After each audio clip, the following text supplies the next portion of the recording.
Madam तुमचे खूप उपकार झाले. अहो तुमच्यामुळे आमची घरं वाचली, आमचे संसार वाचले.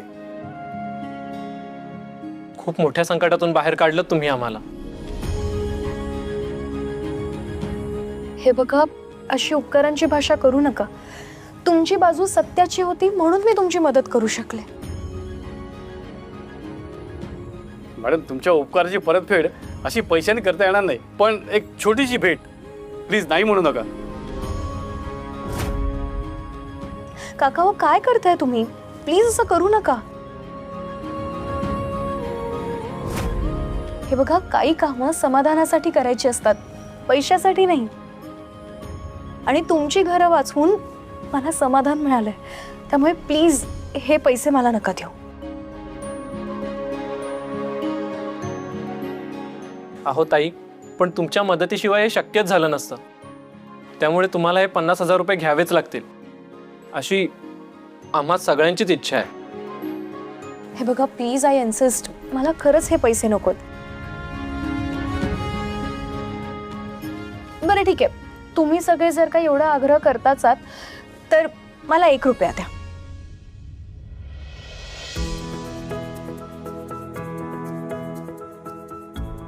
पण आय इन्सिस्ट काका, प्लीज, तुमचा आशीर्वाद म्हणून तुम्ही मला 1 रुपया द्या. बरं, आता ठीक आहे मॅडम, हे घ्या. थँक्यू.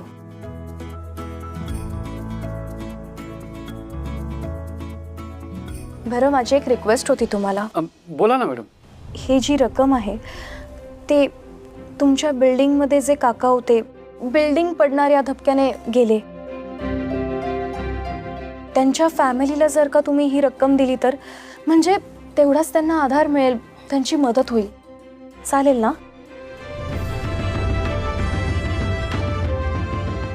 ताई, खरं सांगू का, तुमच्यासारख्या माणसांची खूप गरज आहे या समाजाला. दादा, अहो तुमच्यामुळे अनेक कुटुंब सुखी झाली, तशा तुम्हीही सुखी राहा. गरीब दुबळ्यांची मदत करण्यासाठी देव तुम्हाला शक्ती देव, दीर्घायुष्य लाभो. मॅडम तुमच्या रूपाने अजूनही माणुसकी जिवंत आहे. हो हो, खरं आहे. थँक्यू. एक गोष्ट कायम लक्षात ठेवा, तुम्हाला जर का कधीही मदत लागली तर हक्काने या. ही ॲडव्होकेट वल्लरी मनोज भामरे आपल्या माणसासाठी अर्ध्या रात्री सुद्धा त्यांच्या मदतीला उभी राहील.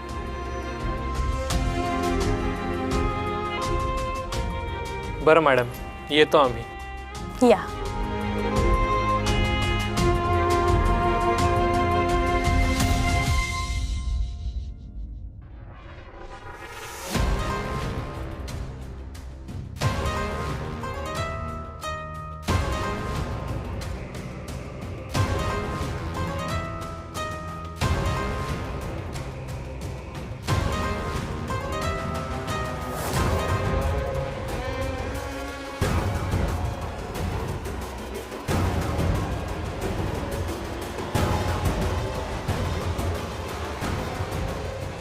दादा, ओ दादा, थांबा थांबा, ओ थांबा, ऐकी घ्या जरा, ऐकी घ्या.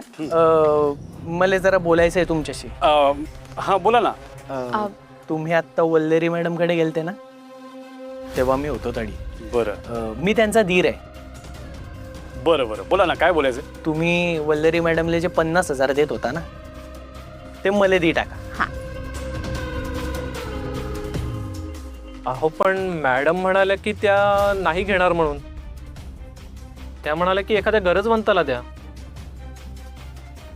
हा हा, त्याचं काय आहे दादा, त्याचं काय आहे ना, त्या नाहीच घेत पैसे असं सगळ्यांसमोर.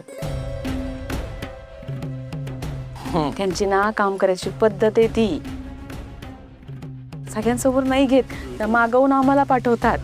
आणि हे असं नेहमीच चालतं. आता हे जमलेले पैसे आमच्याकडे दिले ना की ते मॅडमकडे आम्ही पोस्ती करणार. हा हा,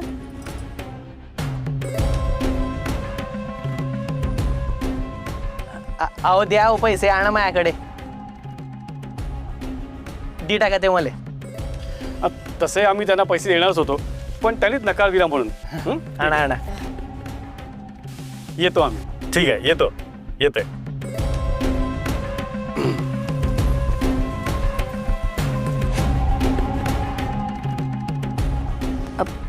मया आणि ते पैसे मी सांभाळीसन ठेवते. घे नाही. कशाला सासूबाई, मी आहे ना. यांचं नाव वय झालंय, तुमचं नाव वय झालंय. आता तुम्हाला दामाची नाही, रामनामाची गरज आहे. मी आहे ना सांभाळायला. काय माझ्याकडेच राहू दे, घर अजून नावावर व्हायचंय ना तुमच्या, है ना? ही बया काही माही डाळ शिजू देणार नाही. सख्खे पैसे घशात घालून बसेन. बिचारा मामया, त्याला बी किंमत देत नाही इथं.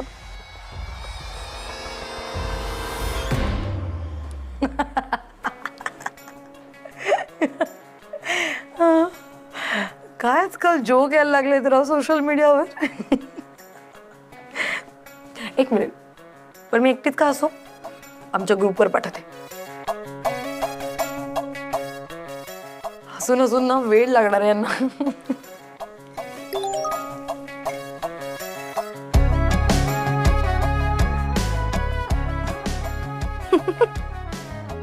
वल्लू, अगं माझं वॉलेट कुठे ठेवलंय? सापडत नाहीये, लवकर शोधून दे मला. आले.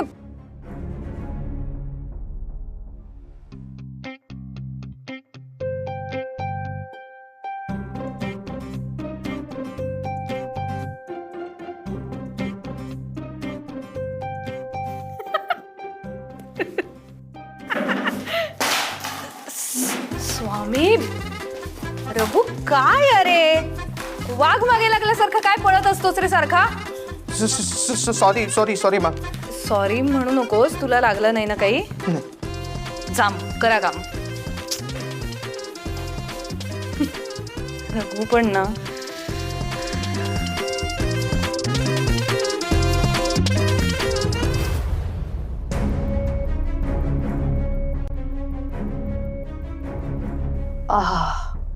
कॉफी सुख.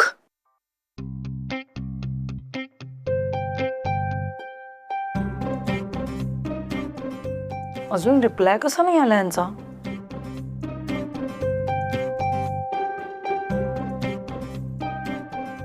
इतक्या काय बिझी आहेत?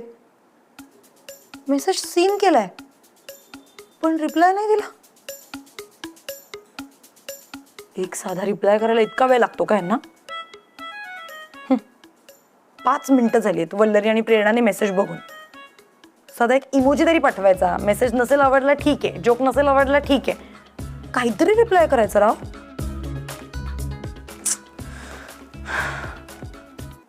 काय यार, ह्यांचीच काय ती जगा वेगळी लग्न झाली. आणि या दोघींनी मेसेज बघितला तरी. हे घ्या, मिठू आणि श्वेता दोघींनी तर अजून मेसेज ओपन करून पण नाही बघितलंय. तेजा, बघतेस ना, सगळेजण आपापल्या लाईफ मध्ये एकदम व्यस्त झालेत. सगळ्यांच्या प्रायोरिटीज चेंज झाल्यात. आता तू त्यांची प्रायोरिटी नाहीयेस. तू एकटीच काहीतरी रिकाम टिकडी.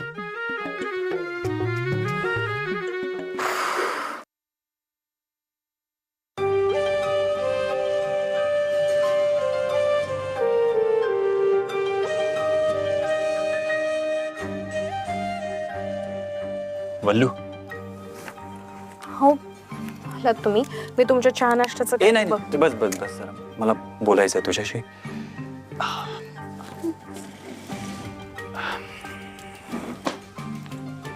ते राहू दे. I am sorry. काल जरा जास्त चिडलो तुझ्यावर. पण तुला माहितीये ना माझं किती प्रेम आहे तुझ्यावर. हो माहितीये तुमचं किती प्रेम आहे माझ्यावर.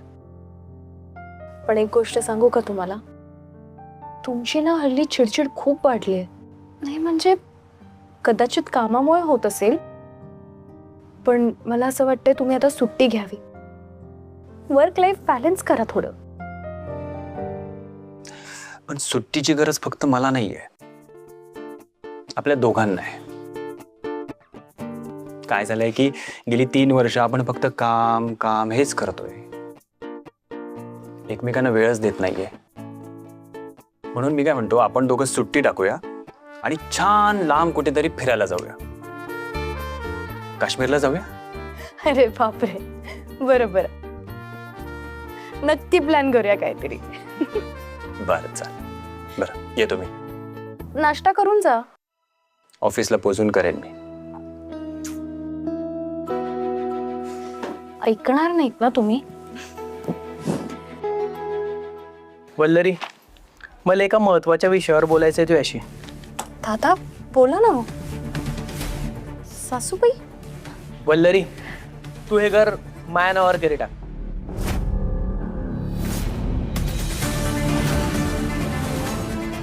काय? दादा हे बघ, मला समजत नाही, हे खूप तुझ्या डोक्यात टाकलंय कोणी. अरे वल्लरीने तिच्या कष्टाने मेहनतीने घेतलेलं हे घर तुझ्या नावावर करावं हे वाटलंच कसं तुला?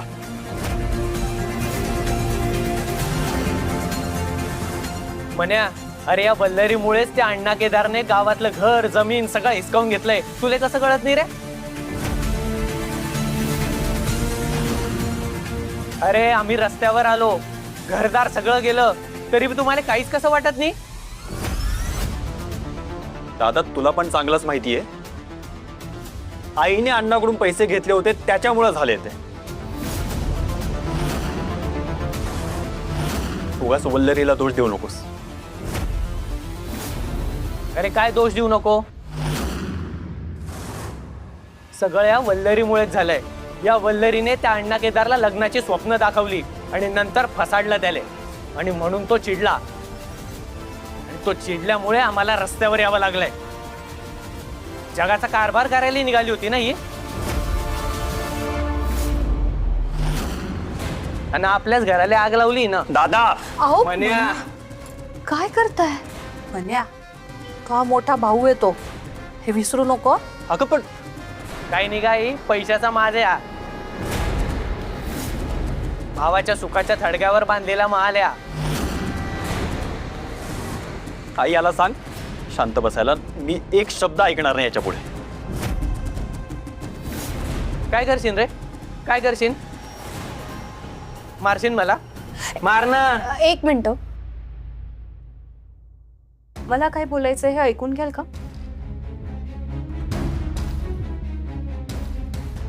दादा, हे घर मी तुमच्या नावावर करायला तयार आहे.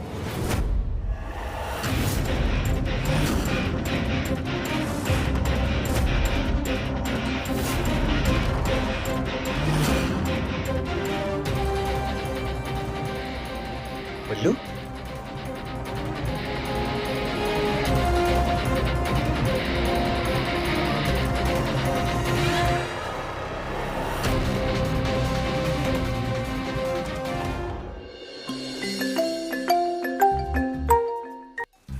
तेजाताई, काय हो अचानक व्हिडिओ कॉल? आपल्या तेजा मॅडम रुसल्या आहेत आपल्यावर. ऐक, का बरं, काय झालंय? का वल्लरी, हे तू तर विचारूच नकोस. मी जोक पाठवला होता आपल्या ग्रुपवर, तू तो बघितलास, मेसेज वाचलास आणि तरीही काही रिप्लाय नाही दिलास. कोणता मेसेज? घ्या, स्वतःच्या संसारात इतक्या गुरफटलेत तुम्ही की मी मेसेज पाठवलाय हे पण लक्षात नाहीये तुमच्या. ओ सॉरी सॉरी सॉरी सॉरी, तो मेसेज ना, नाही नाही, मी वाचला तो मेसेज आणि हसले सुद्धा.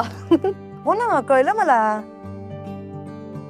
तिकडे आलं होतं लिहून मेसेज सीन. तो मेसेज वाचलास पण रिॲक्ट नाही झालीस त्यावर काही. सॉरी, ते कामाच्या गडबडीत विसरले हो.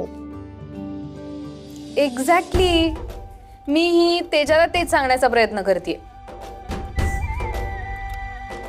मी पण मेसेज बघितला, वाचला सुद्धा, हसले सुद्धा. रिप्लाय देणार तितक्यात आमचा रघु धडपडला, त्यामुळे राहून गेला रिप्लाय द्यायचा. त्यात एवढं चिडण्यासारखं काय आहे? अच्छा, म्हणजे मी विनाकारण चिडतीये. तुम्हाला कळतंय का, अशाने ना आपल्यातला कम्युनिकेशन गॅप वाढत जाईल. तेजा जरा अति होत आहे बरं का. नाही म्हणजे संसाराच्या कामाच्या गडबडीत एखाद वेळेस रिप्लाय द्यायचा राहून जाऊ शकतो ना. नाही बरोबर आहे. तुम्ही ना तुमच्या संसारात इतक्या बिझी आहात की उद्या चुकून माकून मला हार्ट अटॅक आला आणि मी मदतीसाठी म्हणून तुम्हाला फोन केला तर तुम्ही तुमच्या संसारातच मग्न असाल. मग तेव्हा या नंतर डायरेक्ट श्रद्धांजली द्यायला. माय व तेजा ते काय बोलताय हो तुम्ही. तेजा एकदा रिप्लाय दिला नाही म्हणजे कम्युनिकेशन गॅप वगैरे काही वाढत नाही हो. आणि तेजाताई मेसेजला रिप्लाय केला नाही म्हणजे मैत्री महत्वाची नाहीये असं होत नाही.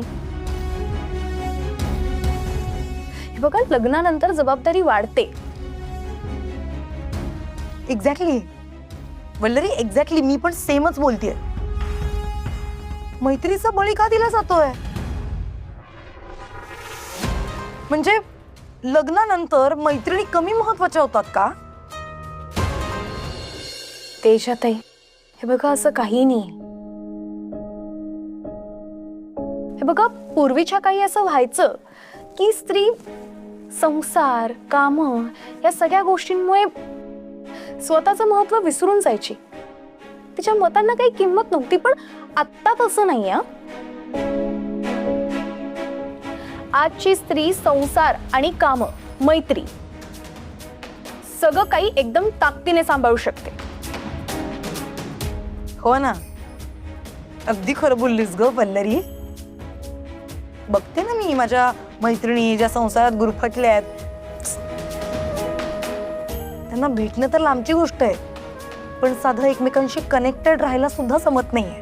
काय होते ताई. श्वेता आणि मिठूचं तर त्यांचा तर विषयच सोडलाय मी. कधीच फोन उचलत नाही, कायम आउट ऑफ रीच असतात.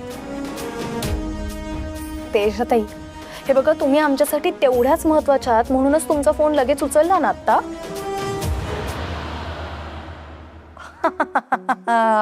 वकिलीण बाई मस्त. नाही छान प्रत्युत्तर देताय तुम्ही पण आत्ता हे माझ्या समोर चालणार नाही. मी आधीच सांगतेय. तू माझा मुद्दा हे बोलून खोडून नाही काढू शकत. नाही मी सांगते ना तुम्हाला, मैत्री संसार आणि काम या तिन्ही गोष्टी एक साथ कशा सांभाळता येतात हे मी तुम्हाला लग्न झाल्यानंतर करून दाखवेन. ऐकताय ना प्रेरणाताई. कधी करतेस लग्न.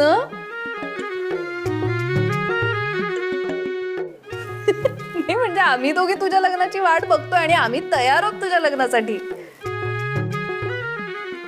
अगदी खरंय, अगदी बरोबर बोललात तुम्ही. गप्प बस. मस्करी करू नका माझी.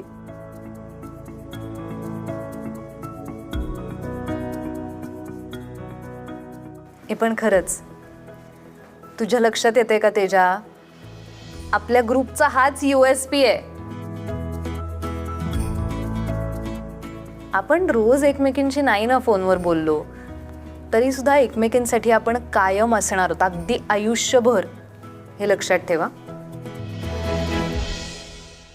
बरं प्रेरणाताई तेजाताई मी करते तुम्हाला कॉल. मला जरा काम आहे. ओके बर. तू घर दादाच्या नावावर करायला कशी काय तयार झाली.